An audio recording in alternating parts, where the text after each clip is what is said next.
حضرت صلی اللہ علیہ وآلہ وسلم پر وحی کا ابتدائی دور اچھے سچے پاکیزہ خوابوں سے شروع ہوا۔ آپ خواب میں جو کچھ دیکھتے وہ صبح کی روشنی کی طرح صحیح اور سچا ثابت ہوتا۔ پھر من جانب قدرت آپ تنہائی پسند ہو گئے اور آپ نے غار حرا میں خلوت نشینی اختیار فرمائی اور کئی دن اور رات وہاں مسلسل عبادت اور یاد الہی و ذکر میں مشغول رہنے لگے۔ جب تک گھر آنے کو دل نہ چاہتا توشہ ہمراہ لیے ہوئے وہاں رہتے۔ توشہ ختم ہونے پر ہی اہلیہ محترمہ حضرت خدیجہ رضی اللہ تعالی عنہا کے پاس تشریف لاتے اور کچھ توشہ ہمراہ لے کر پھر وہاں جا کر خلوت گزین ہو جاتے۔ یہی طریقہ جاری رہا یہاں تک کہ آپ پر حق منکشف ہو گیا اور آپ غار حرا ہی میں قیام پذیر تھے کہ اچانک حضرت جبرائیل علیہ السلام آپ کے پاس حاضر ہوئے اور کہنے لگے کہ اے محمد پڑھو۔ آپ فرماتے ہیں کہ میں نے کہا کہ میں پڑھنا نہیں جانتا۔ آپ صلی اللہ علیہ وسلم فرماتے ہیں کہ فرشتے نے مجھے پکڑ کر اتنے زور سے بھینچا کہ میری طاقت جواب دے گئی۔ پھر مجھے چھوڑ کر کہا پڑھو۔ میں نے پھر وہی جواب دیا کہ میں پڑھا ہوا نہیں ہوں۔ اس فرشتے نے مجھ کو نہایت ہی زور سے بھینچا کہ مجھ کو سخت تکلیف محسوس ہوئی۔ پھر اس نے کہا کہ پڑھ۔ میں نے کہا میں پڑھا ہوا نہیں ہوں۔ فرشتے نے تیسری بار مجھ کو پکڑا اور تیسری مرتبہ پھر مجھ کو بھینچا۔ پھر مجھے چھوڑ دیا اور کہنے لگا کہ پڑھو اپنے رب کے نام کی مدد سے جس نے پیدا کیا اور انسان کو خون کی پھٹکی سے بنایا۔ پڑھو اور آپ کا رب بہت ہی مہربانیاں کرنے والا ہے۔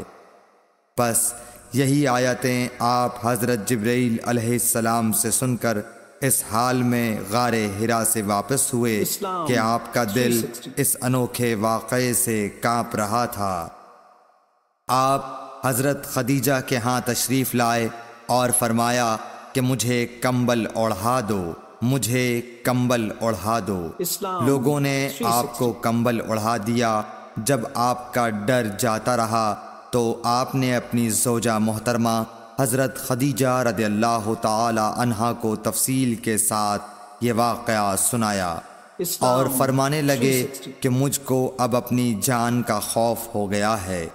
آپ کی اہلیہ محترمہ حضرت خدیجہ رضی اللہ تعالی عنہا نے آپ کی ڈھارس بندھائی اور کہا کہ آپ کا خیال صحیح نہیں ہے۔ اللہ کی قسم آپ کو اللہ کبھی رسوا نہیں کرے گا۔ آپ تو اخلاق فاضلہ کے مالک ہیں۔ آپ تو کنبہ پرور ہیں، بے کسوں کا بوجھ اپنے سر پر رکھتے ہیں، مفلسوں کے لیے آپ کماتے ہیں، مہمان نوازی میں آپ بے مثال ہیں اور مشکل وقت میں آپ امر حق کا ساتھ دیتے ہیں۔ ایسے اوصاف حسنہ والا انسان یوں بے وقت ذلت و خواری کی موت نہیں پا سکتا۔ پھر مزید تسلی کے لیے حضرت خدیجہ رضی اللہ تعالی عنہا آپ کو ورقہ بن نوفل کے پاس لے گئیں جو ان کے چچا زاد بھائی تھے اور زمانہ جاہلیت میں نصرانی مذہب اختیار کر چکے تھے اور عبرانی زبان کے کاتب تھے۔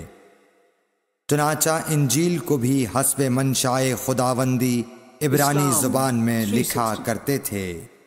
انجیل سریانی زبان میں نازل ہوئی تھی، پھر اس کا ترجمہ عبرانی زبان میں ہوا۔ ورقہ اسی کو لکھتے تھے۔ وہ بہت بوڑھے ہو گئے تھے، یہاں تک کہ ان کی بینائی بھی رخصت ہو چکی تھی۔ حضرت خدیجہ رضی اللہ تعالی عنہا نے ان کے سامنے آپ کے حالات بیان کیے اور کہا کہ اے چچا زاد بھائی، اپنے بھتیجے محمد صلی اللہ علیہ وسلم کی زبانی ذرا ان کی کیفیت سن لیجئے۔ وہ بولے کہ بھتیجے آپ نے جو کچھ دیکھا ہے اس کی تفصیل سناؤ۔ چنانچہ آپ صلی اللہ علیہ وآلہ وسلم نے از اول تا آخر پورا واقعہ سنایا، جسے سن کر ورقہ بے اختیار ہو کر بول اٹھے کہ یہ تو وہی ناموس معزز رازدان فرشتہ ہے جسے اللہ نے حضرت موسیٰ علیہ السلام پر وحی دے کر بھیجا تھا۔ کاش میں آپ کے اس عہد نبوت کے شروع ہونے پر جواں عمر ہوتا، کاش میں اس وقت تک زندہ رہتا جبکہ آپ کی قوم آپ کو اس شہر سے نکال دے گی۔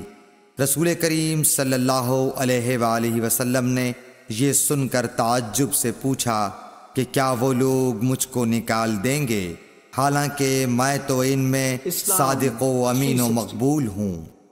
ورقہ بولا، ہاں یہ سب کچھ سچ ہے، مگر جو شخص بھی آپ کی طرح امر حق لے کر آیا لوگ اس کے دشمن ہی ہو گئے ہیں۔ اگر مجھے آپ کی نبوت کا وہ زمانہ مل جائے تو میں آپ کی پوری مدد کروں گا، مگر ورقہ کچھ دنوں کے بعد انتقال کر گئے۔ پھر کچھ عرصے تک وحی کی